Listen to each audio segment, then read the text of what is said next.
RMC Bonjour. Ça vous concerne.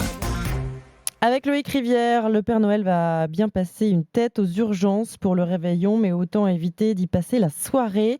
Plus de 2000 blessés finissent à l'hôpital le soir de Noël chaque année. Et les urgences sont déjà bien assez encombrées cette année, vous le savez. Le premier danger, c'est sur la route. Évidemment, pour cette journée classée orange par Bison Futé, les chaussées vont glisser, le vent va bien souffler à l'est du pays.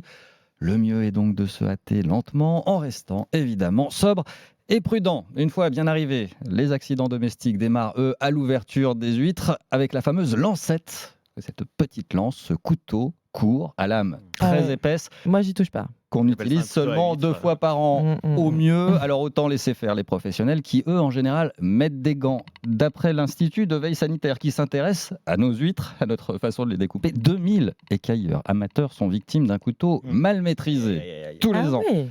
Pour les mêmes raisons, évitez donc de sabrer le champagne et visez le plafond, si possible, avec le bouchon. Il y a une pression de Ça fait 2 toujours à très 3 peur. bars dans la bouteille. Ça part à une vitesse de 40 km/h et donc ça finit en œil au beurre noir. Donc, tu as bossé ton sujet. Hein. Voilà, j'ai même vu que si vous Tu t'es prenez une entraîné bouteille bien chaude, la pression est encore plus forte et ça peut partir à 100 km/h. Non, mais qui prend une bouteille bien Certains chaude s'amusent. Qui prend une bouteille bien chaude Mais Ça va si. pas ou quoi, Loïc Sur Rivière les paddocks, on s'amuse avec les bouteilles de champagne.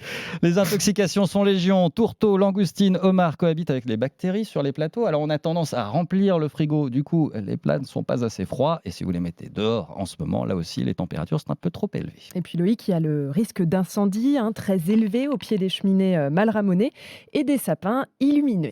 À quelques heures de Noël, la plupart des sapins naturels ont déjà bien séché. Je ne sais pas si c'est le cas chez vous à la maison. Il suffit d'une minute pour voir ces sapins s'enflammer. Les cheveux d'ange, la fausse neige accélèrent la combustion. Vérifiez que les guirlandes sont bien aux normes, si possible à LED et sur pile.